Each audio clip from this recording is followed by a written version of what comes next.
ओम तव कथामृतं तप्त जीवनम कविभिरीडितं कल्मषापहं श्रवणमंगलं श्रीमदाततं भुवि गृह्णन्ति ये भूरिदा जनाः. So we have come to the chapter which forms section 5 of the second volume of Sri Sri Ramakrishna Kathamrit, which is also known as the Gospel of Sri Ramakrishna. Now, the conversation is taking place in a devotee's house in Calcutta, and the name of the devotee is Ramchandra Datta, who was in fact responsible for indirectly introducing Swami Vivekananda also to Sri Ramakrishna. So the first chapter of section 5 is Ramchandra Datta's house, and Sri Ramakrishna enjoys the Kirtan which was organized. That is the subtitle or subheading. The date is Saturday, 2nd June 1883. And it is the dark fortnight of the month of Vaishak. It is an auspicious day when Thakur comes to visit Calcutta. Normally, on such auspicious days, Sri Ramakrishna would undertake some activity like traveling. He was a bit particular about the timing of his visit and other things. So from Balram's home, he had been to Balram Bose's house, which I said was such a holy place that Sri Ramakrishna visited that house more than 100 times in his entire lifetime. And other devotees like Adhar Sen, whose house he visited, as far as we know, at least 8 times. So Adhar Sen was also another devotee, and he lived in Kolkata. So from Balram's home, he has come to Adhar Sen's house on 2nd June, which happens to be a Saturday, a holiday, weekend holiday, and it's 1883, 3 years before his Mahasamadhi. Having heard the Kalahanrita Kirtan, that is the name, Kalahanrita Kirtan, he comes to Ram's house in Madurai Street at Shimulia. Now this Kalahanrita Kirtan is based on the regret at separation as a result of insult hurled by a lover. So it indicates the pangs of separation of Radha from Krishna. So when Krishna left Vrindavan, he never came back again.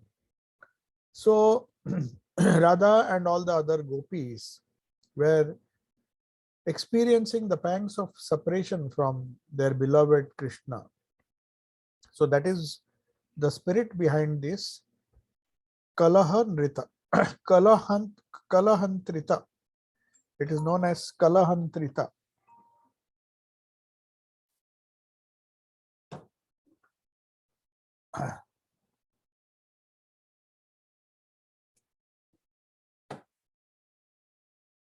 So, having heard that Kirtan, Sri Ramakrishna has come to Ram's house in Madurai Street in Shimulia. That is where Swami Vivekananda also lived. That was his ancestral house, which is still there as a memorial.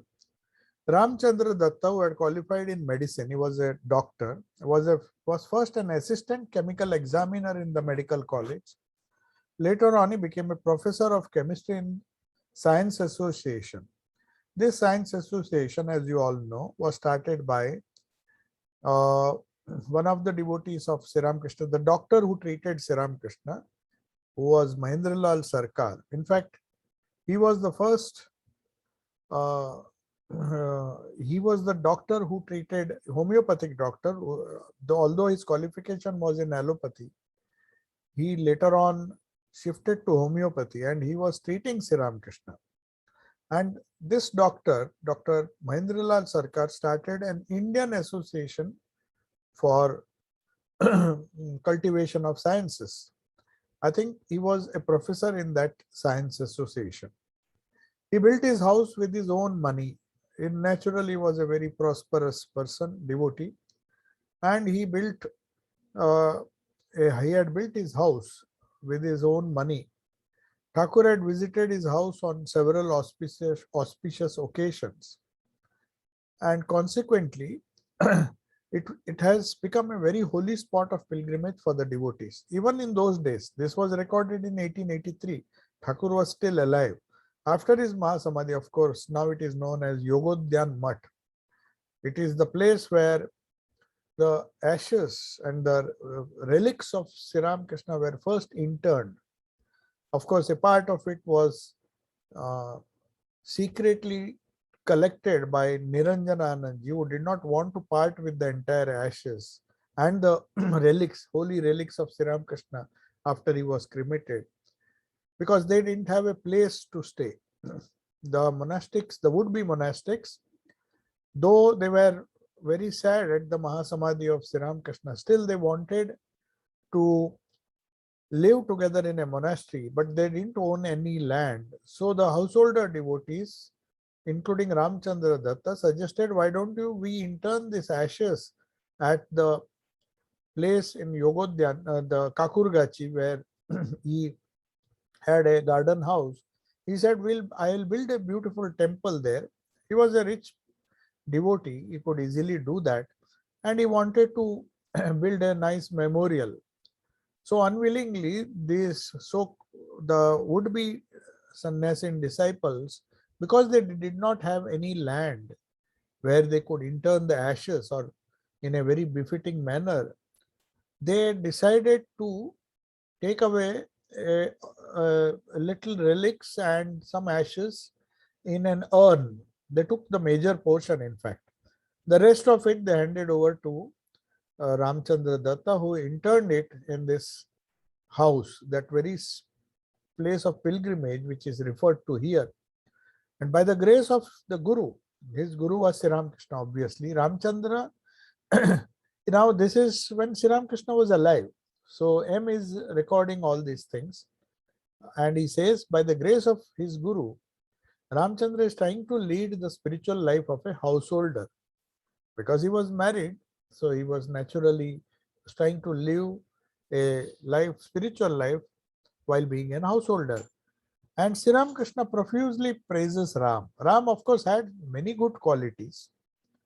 And he was intensely devoted and had a wonderful faith in Sri Ramakrishna. In fact, he was the one who first wrote a biography and started openly preaching to all the people in Kolkata, which was very rare in those days, that Sri Ramakrishna was an incarnation. He had so much faith, he and Girish Chandra Ghosh. So they were not hesitating to preach the divinity of Sri Ramakrishna as an incarnation. So he says, Sri Ramakrishna says, Ram invites devotees to his house and serves them very well. Like Balram Bose, of course, he was not as generous as Balram Bose was. That's why Sri Ramakrishna used to go to his house very often, because he knew Balram Bose would entertain all the visitors who had come, devotees who had come to meet Sri Ramakrishna, to hear some wonderful spiritual talk from his mouth, and also some songs and kirtan and other things he used to arrange. And after the whole meeting was over, it would be quite late in the evening before Sri Ramakrishna returned.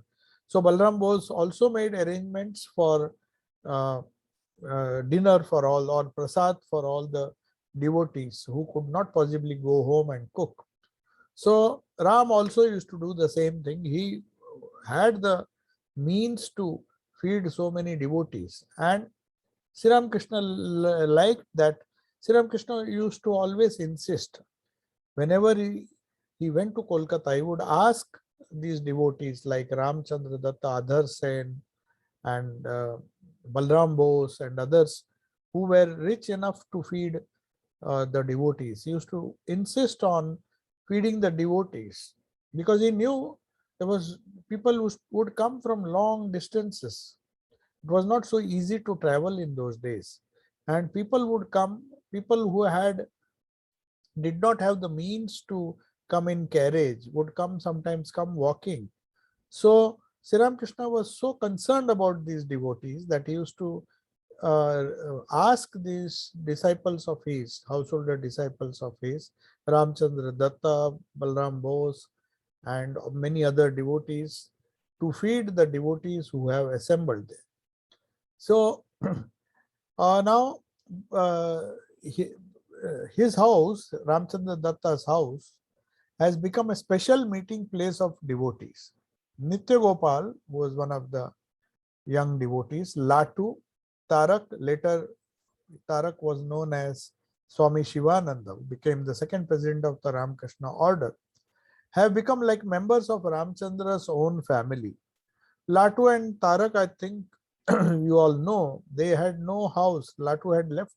Latu was, of course, working as a servant boy in Ramchandra Datta's house, and Sri Ramakrishna had asked him to give this boy so that he can stay in Dakshineshwar.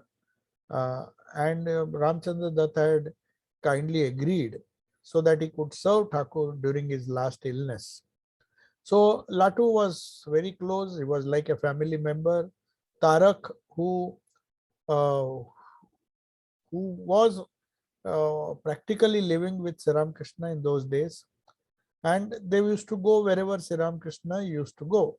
The others were still staying in their own houses with their family. All of them had not come.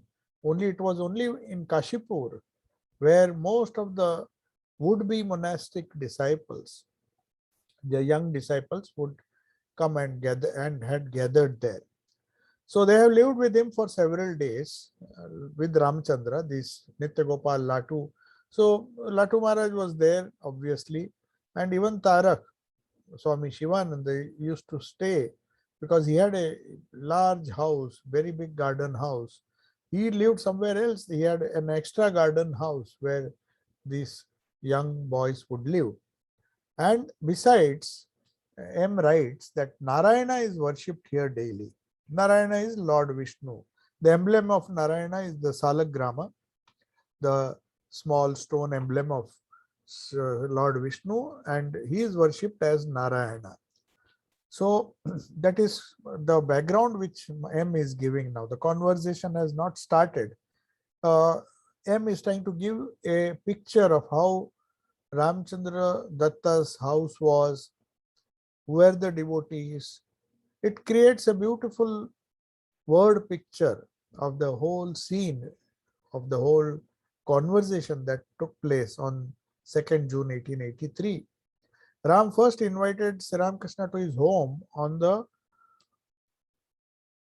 Fuldolan day. Fuldolan means that is the day where a festival is held in honor of Sri Krishna on the full moon day of Vaishak.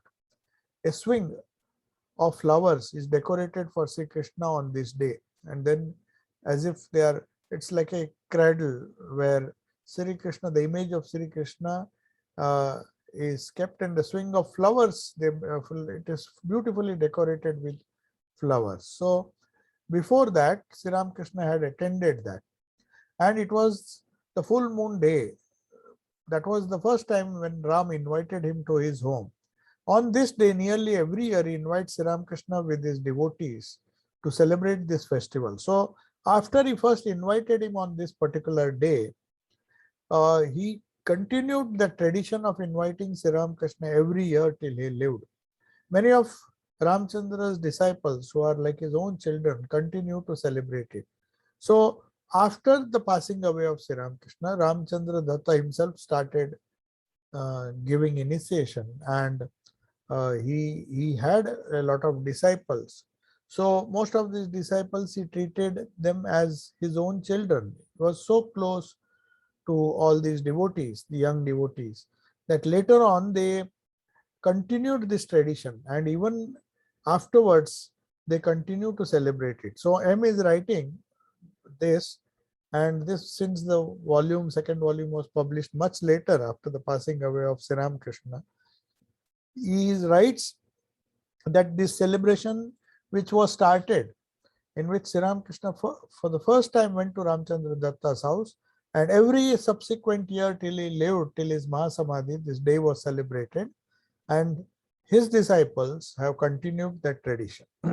Today, the festival will be at Ram's residence, which the Lord, meaning Sri Ramakrishna, is to visit.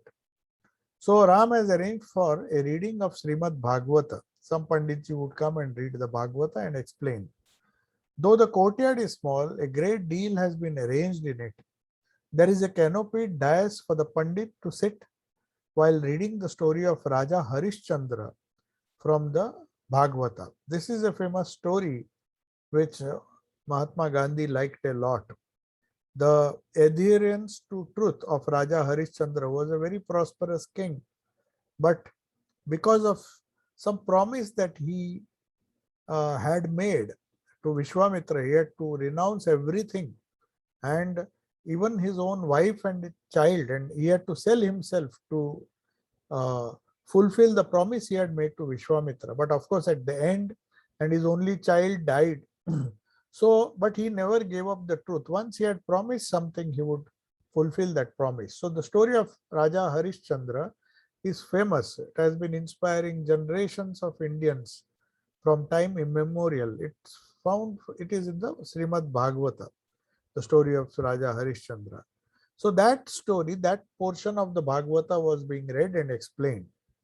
Now when Thakur arrives from his visits to Balram and other saints, Ramchandra goes to him to take the dust of his feet.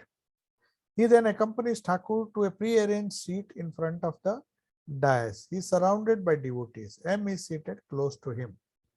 Now, Sri Ramakrishna and the story of Raja Harishchandra. It is this episode is being read from the Bhagavatam. The story of Raja Harishchandra and the background of how the story in a nutshell has been explained by M himself for the benefit of readers. The story of Raja Harishchandra continues. The story has already begun, and when Sri Ramakrishna arrives, the story continues. And Vishwamitra is now telling, the conversation is going on. Vishwamitra is telling, Maharaj, you have given me the whole earth. Maharaj means the Raja whose name was Raja Harishchandra. So Vishwamitra used to address him, who was the great Rishi. So he is addressing him and says, Maharaj, you have given me the whole earth along with all the oceans. Thus, you do not have the right to stay at any one place. So you can't even stay in your own place, because before you have given the entire earth to me. He was a very big king, and since then there's no corner for you to stay. You should not stay. You should always keep moving, because you are not the owner anymore. Even so, but still he says, I give you one concession. If you go and stay in the holy city of Kashi, then it is okay. Except Kashi, there is no place on this earth where you can go and stay, because you have already, to fulfill the promise that you had made, you have already given the entire earth with all the oceans. So there is no place even in the oceans for you to go and stay. But Kashi is an exception. Kashi is a special place. It does not belong to this earth. And she says it is the city of Mahadeva, Shiva. So come, let me take you and your wife Shaibya and your son Rohit. All the three, Vishwamitra takes them and settles them in Kashi. Says you can't live. This is the only place on the earth where you can live, because you don't own anything. Your palace, everything he had to give away for some promise that he had made. There you may collect the offering for me. Still there was some loan or maybe something he had to fulfill by way of giving it to Vishwamitra. So he had to give something. Something was still remaining, his promise was not fulfilled. So he had to adhere to truth. So he said, you collect the offering in Banaras while you are at Banaras, and you can stay there because Banaras is an exception, and you can work hard and earn that money or whatever gift, whatever it was due to be given to Vishwamitra. He says, you can give it, collect that offering and give it to me. Then you will be released from your uh, bondage. I mean, the bondage of, otherwise he'll be breaking the vows and breaking, speaking an untruth. So to fulfill, to hold on to truth, to adhere to truth, uh, poor Raja Harishchandra, though he lost everything, became a pauper, still he had to earn something and give it to Vishwamitra. So this was perhaps Vishwamitra's way of testing him. So saying so, Bhagwan Vishwamitra accompanied the king to Kashi, where they visited the temple of Vishweshwara. That is the famous Vishweshwara temple of Lord Shiva in Kashi. As soon as this was mentioned, the Pandit was reading it. It was just some passages from the book which was being read and explained in Bengali perhaps. Thakur, as soon as he heard of the name of Vishweshwara Shiva, Sri Ramakrishna became absorbed in ecstasy. He indistinctly, in a different mode, he utters Shiva, Shiva, Shiva, Shiva. And then after this, the story continues. Sri Ramakrishna has come back and indistinctly is uttering the Shiva's name to keep himself on the relative plane. Otherwise, he would have gone into that transcendental state. So King Harishchandra could not make the promised offering. He had promised something, something was still remaining. So there was no other way. And Vishwamitra was pestering him, asking him, when will you give my offering? You have to give me, because you have, otherwise you will be breaking the vow. Then you will be considered as untruthful. You have to stick to truth. You promised me and you have to give it. So not knowing what to do, he had to sell his wife. He went to the extreme, and he as a servant to some rich person, and along with that he had to part with his own son. So you see that amount of difficulties Harishchandra had to face.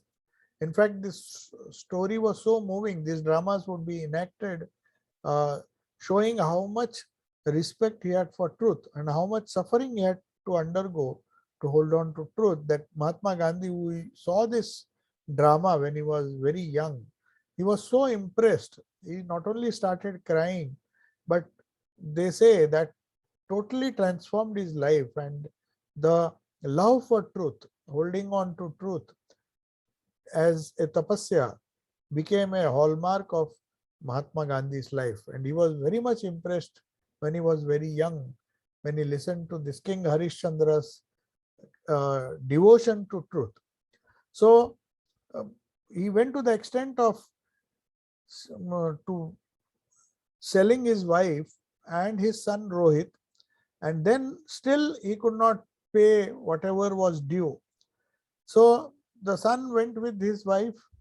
The Pandit also narrates how Rohit was asked, he was also sold, so naturally he had to do the menial work, the work which was given by his owner to the house where they were sold. So they were doing all sorts of manual work.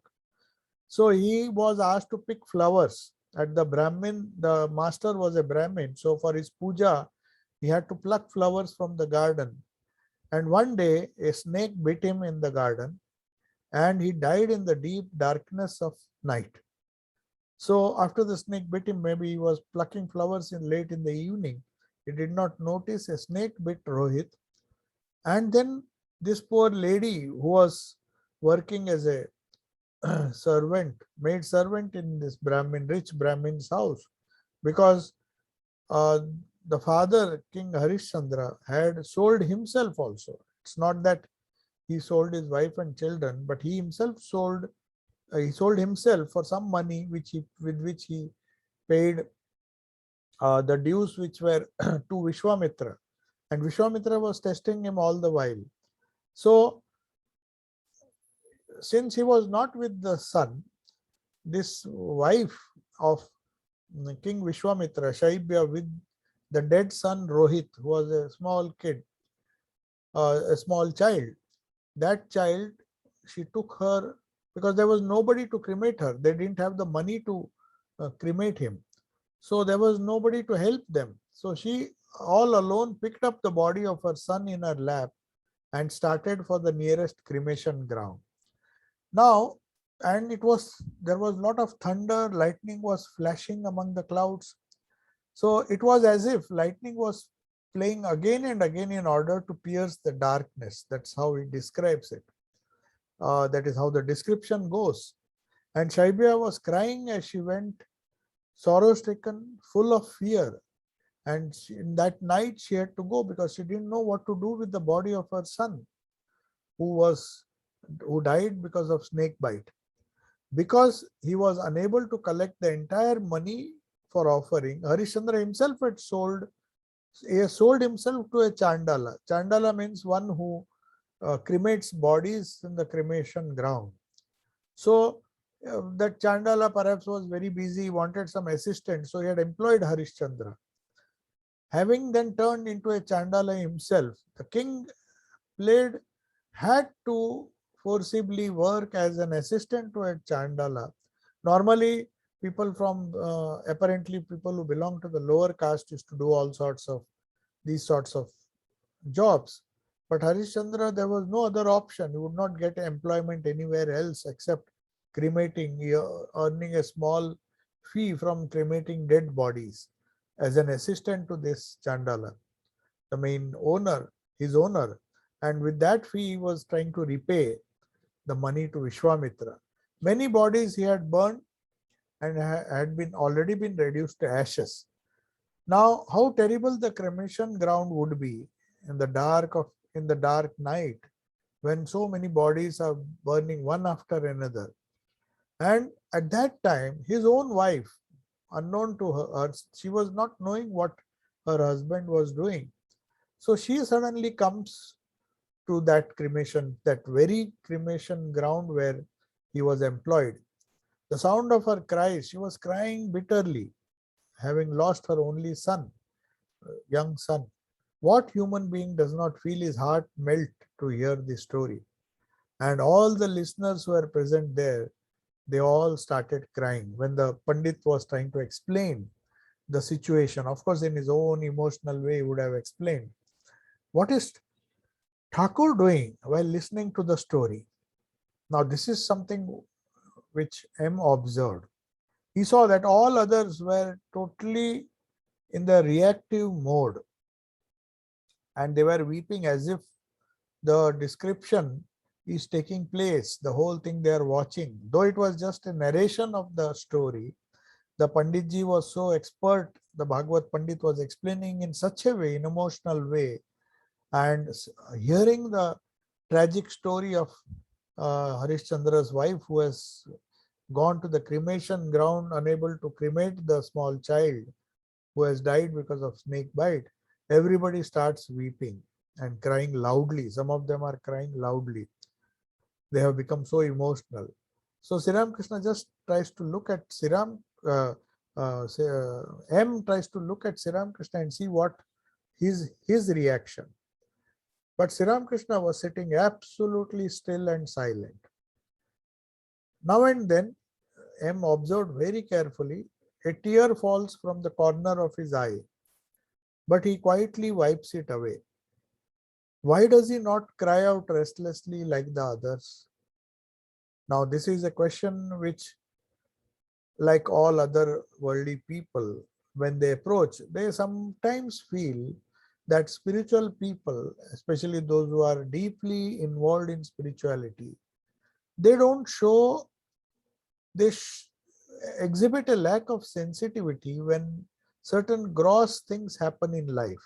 Some gross tragic incidents which happen in life. And unlike the worldly people, they don't make a very big fuss and start weeping and reacting crying loudly, and all those things you won't see. So many worldly people have a wrong impression that these spiritual people are most insensitive. They don't even care. When everybody is crying, can't you see? Most of the crying is because the psychology behind all this weeping and other things and lamenting at the fate of others is secretly within our consciousness is a fear that we may one day uh, go through the same state. When we identify, it is a kind of selfishness which makes us cry because we feel that we identify with that situation. And it's not the pity or compassion for the other person that makes us cry. This is something very subtle to understand. If you are really compassionate, it's not the compassion that makes you cry for others that makes you cry. Very often, but not that every time it is true, but many times it's often observed that the very fact when you see some tragic incident, the fear that one day I may have to undergo all these things, that creates a kind of fear in the mind, and then you start crying more out of anguish or some kind of direct involvement. The ego gets involved in that, and we start weeping loudly, wailing loudly. Not that we are concerned, but we have a secret fear inside that what will happen if I undergo all these sufferings. So Sri Krishna, when he doesn't cry, him is a bit surprised like all other worldly people. He is not able to figure out or understand why Sri Krishna is absolutely still. Not that he is not emotionally moved. He is suffering, but somehow his reactive mind is totally under his control. And he doesn't show that he has been his spiritual stability, the and his lack of identification, the selfishness which has totally gone away from the personality of Sri Krishna. There is no me or mine. So whether it happens to somebody else or to himself, it hardly matters for him. If somebody else is suffering from cancer or himself is suffering from cancer, when he, at the request of all the other devotees, his disciples, they said, please go and pray to the mother that she cures you of the cancer of the throat so that you can eat something. Then he goes like a child, he obeys them and goes and prays to the Divine Mother. See, they are saying that I should pray to you to cure me. So the moment he starts praying, then Mother comes, appears, and as he used to often ask questions, because there was no ego left in him, everything was Mother and Mother alone. So he asked, these people are asking me to uh, pray to you so that my cancer is cured, so that and I can eat, or maybe the pain, if you reduce it, I can eat something. Then he was shocked when Mother says, not shocked, he saw Mother immediately answering him, saying, are you not ashamed? Are you not ashamed to be attached to this cage of flesh and bones? And moreover, are you not eating through all the disciples? Are you not eating through all the people around you? If you have realized yourself as the supreme consciousness which is animating everything living, if you have transcended the limited ego and the clinging to the body, then why are you so much bothered? So then immediately Sri Krishna says, I felt ashamed. For a moment, maybe that artificial ego came and he went and prayed and asked Mother, please relieve my suffering so that I can eat. Then he said, are you not eating through all these people? And then like a child, he comes and tells Naren and all the other disciples, see, because of your insistence, I went and prayed. And then I felt ashamed when she told me, are you not ashamed to ask for this silly thing? It's a gross cage of bones and flesh. Why are you so much concerned about it? Hold on to the eternal and see that you are eating through all the other people. Is it not eating? Because you are all pervading. So also, in this case, though M is answering this, asking this question, why he is not crying out restlessly like others? Because he feels that pain. He's feeling the pain or of Harishchandra, even though it was a historic event, or it may not have happened at all. But like others, he doesn't weep because he is not identifying this particular incident. He is not identifying with his own ego, or he is not even bothered or concerned in the sense that he will have to undergo this suffering. He was prepared for everything. If it is at his mother's will, even if it happens in my life, it is fine. So that kind of security, that kind of security which one feels when one is attached to God, attached to the spirit, attached to the pure consciousness which is all pervading, then the things that affect the body, the things that affect the subtle body, they don't disturb or make one feel insecure. All the insecurity we feel only when we are at the lower levels, the gross level and the subtle level, or even the causal level. So that is why, that is perhaps one of the answers he is seeking, M is seeking. So he says, why is he not crying restlessly like all others? So we judge people outwardly, even such spiritual people. Oh, how can he be so unemotional? Such a wonderful, I mean, such an emotional incident is being described, whether it has happened really or not, but still the Panditji is telling it in such a way that everybody breaks down into tears. In fact, when Girish Chandra Ghosh enacted these dramas, even Raja Harishchandra was one of the dramas he enacted, and all the other Bilva Mangal and many dramas which he wrote, they were full of such dialogues, and they say the audience, the acting was so nice and so wonderful, and the dialogues and the direction of Girish Ghosh, who himself acted in some of his dramas, that he says many of the people in the theater, in the drama theater, Star Theater, where he enacted these dramas, they used to weep. So that is natural for a human being who is attached to his possessions, attached to his body, attached to his name, fame, and other things. So natural it is absolutely natural for them who are attached to this to cry, weep when they see such things happening to others, because they feel today it may not happen to me, but tomorrow maybe I will be in that position, and um, maybe I will also have to weep. So they start weeping now. So that is the difference between a spiritual attitude and how spiritual people accept these things.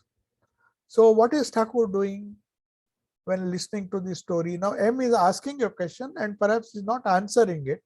But anyway, he says why he is not crying restless, and he leaves the conversation, or maybe the answers, to the reader.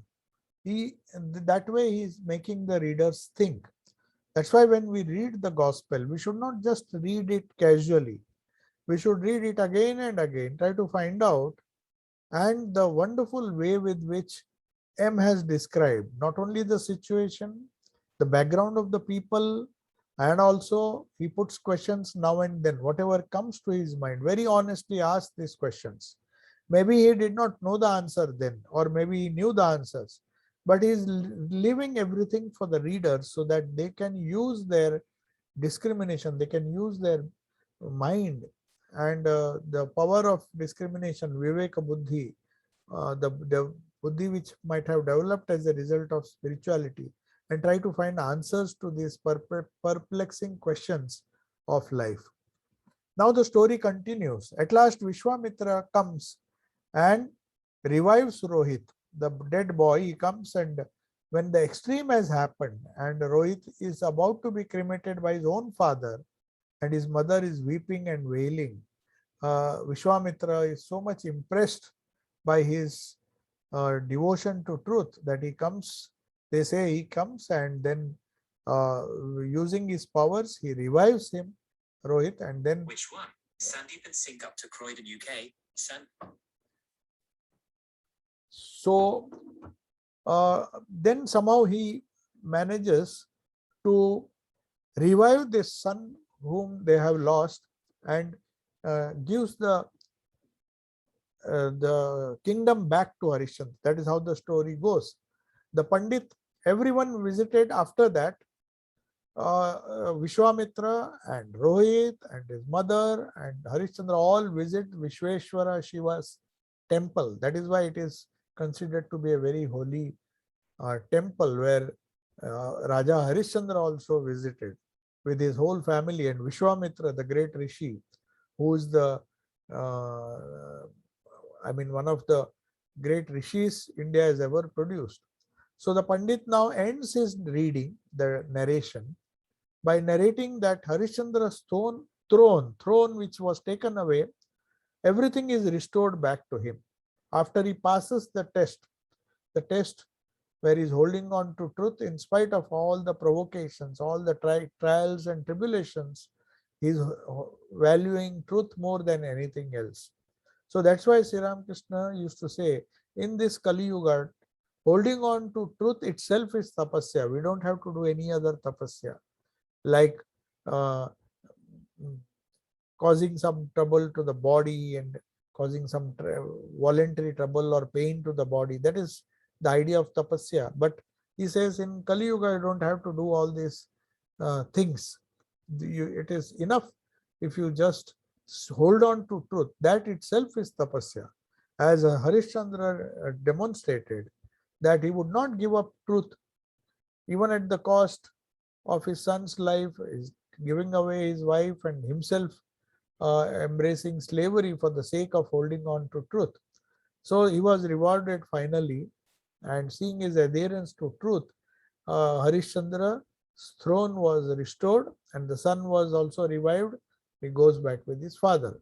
Now Thakur sat in front of the dais listening to the holy story for a long time. All the while, when others were weeping around him, Sri Ramakrishna is present there. He is still there, listening to the story with full attention.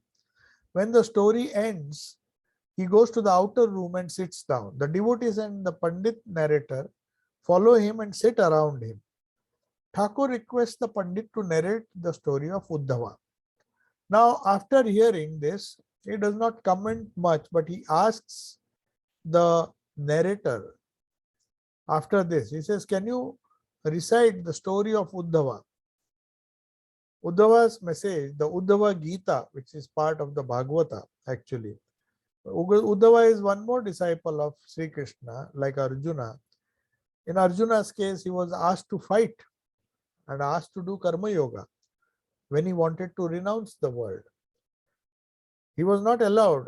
Sri Krishna gave different advices to different people. If you see the whole Bhagavata, Sri Krishna is trying to give different advice depending on the nature of the disciple. So in one case, we find in the Bhagavad Gita that Sri Krishna is trying to convince Arjuna to fight, not to give up and go embrace a life of sannyasa, because he knew he was not fit for that.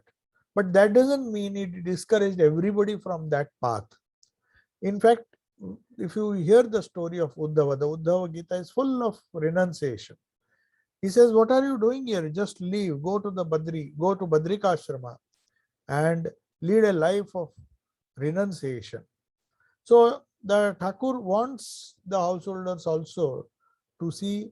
They have heard the householders' story of how Harishchandra showed that even living within a household with all the richness, all the wealth and the kingdom and everything, one can hold on to truth. So that is one side of the advice which Bhagavata gives to householders.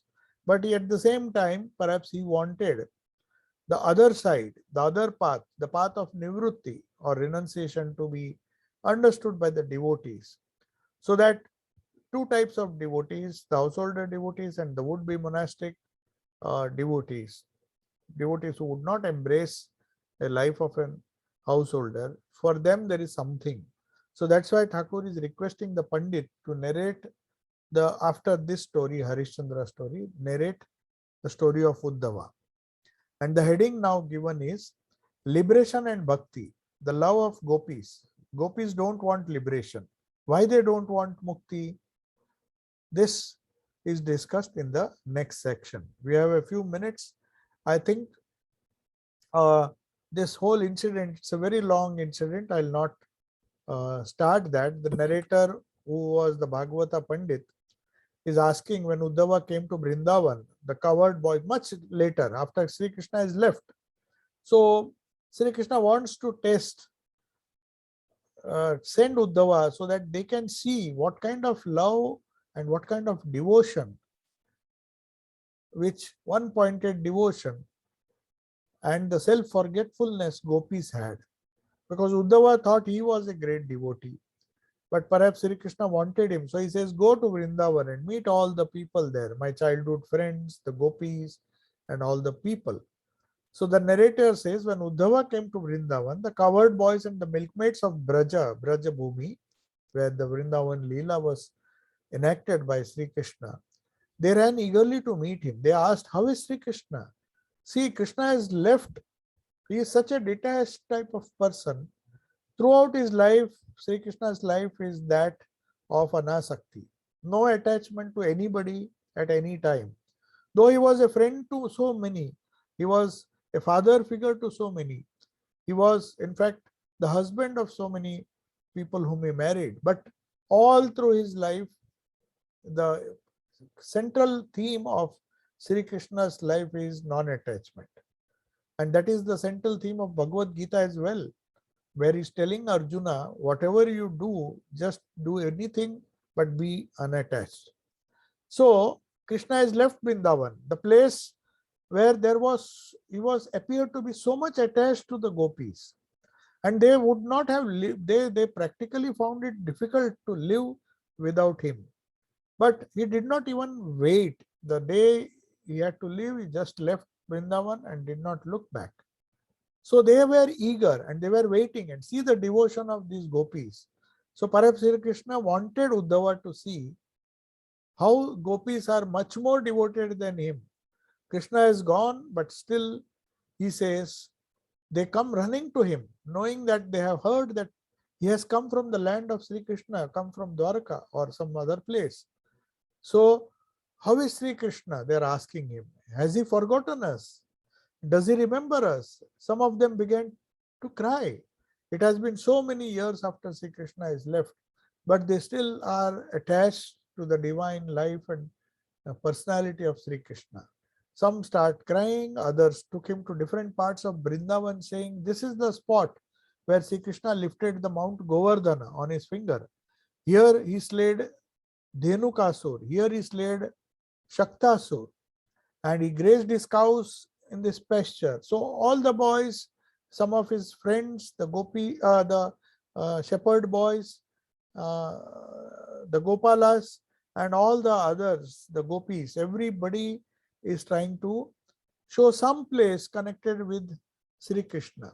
Though Sri Krishna has left them, has gone to a faraway place, they still remember. They are meditating on the divine Leela of Sri Krishna. And then he wandered here on the bank of Jamuna and played here with the cowherd boys like us. He talked with the gopis in this grove, the Nidhu one, where then Uddhava said, why are you so anxious about Sri Krishna? He is omnipresent. He is God himself. There is nothing besides him. The gopis said, all this is beyond our comprehension. We are not educated like you. We only know our Krishna of Vrindavan who played with us here. So this is how then, of course, there are so many things, conversations which are going on. Uddhava then says, he is the very presence here. He is the very presence of Bhagwan here.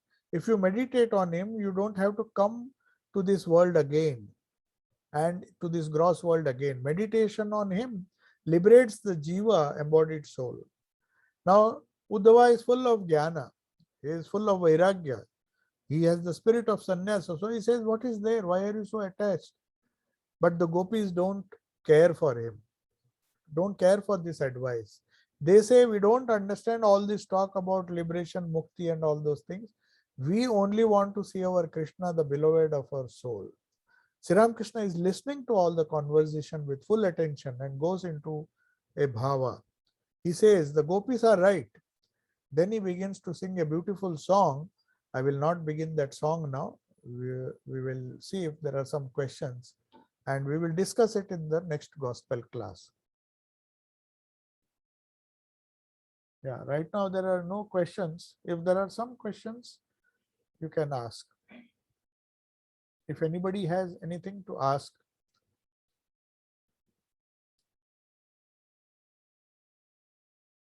This dialogue or this conversation is still going on.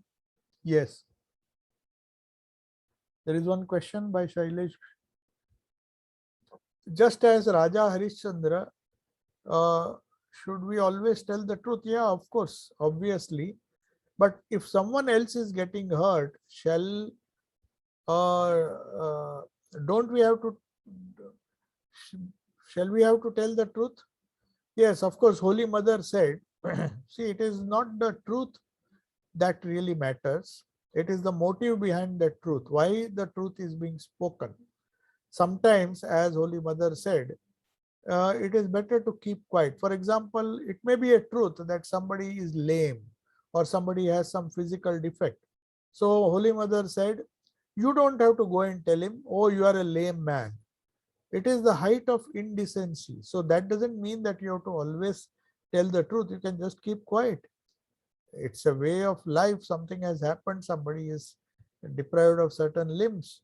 So you don't have to point it out to him, point out the defects of others, though it may be truth. So you don't have to tell the truth always. It depends on the context and what it means to you. That is more important. Does the truth really entail upon you to sacrifice something? Then it is really worth. But otherwise, if truth makes you comfortable and others suffer, then that is not adherence to truth. Yeah. Now, in Kali Yuga, holding on to truth is the best sadhana, but how to differentiate between truth and not truth? It is very simple. Nitya and Anitya Vastu Vivek, that which is temporary cannot be truthful, however pleasant or nice it may be. But that which is eternal, that is what Harishchandra did. He knew, even if empire goes, even if my son dies, everything dies, but truth, that is the pure consciousness, the pure Brahman, which is eternal, is truth. Truth means Sat, Chit. Sat is truth. Chit is consciousness, Ananda, the bliss supreme. So if we hold on to Lord, it's very easy. Sri Ramakrishna used to say, just try to reason. Nitya, Anitya, Vastu, Viveka. That is what Shankaracharya also says, Sri Ramakrishna says, Swamiji says, everybody says. The only way to differentiate between what is truth and not truth is that permanent, is that temporary, or is it permanent? Is it eternal? If you are holding on to the eternal, then it is truth. If you are holding on to the temporary, however valuable, however pleasurable, however beautiful it may be, it has to vanish one day. That is not truth. That is what Sri Krishna said.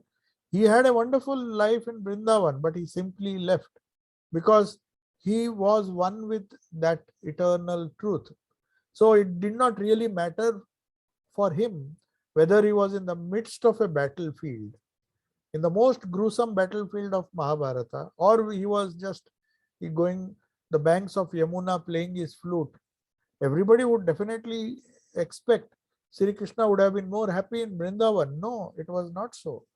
Even in the worst of situations, whether it was killing a demon or being in the midst of a war where each of the cousins were killing each other, the horrible war, or when his own Yadava clan was killing each other. In fact, he was just watching it in a detached way.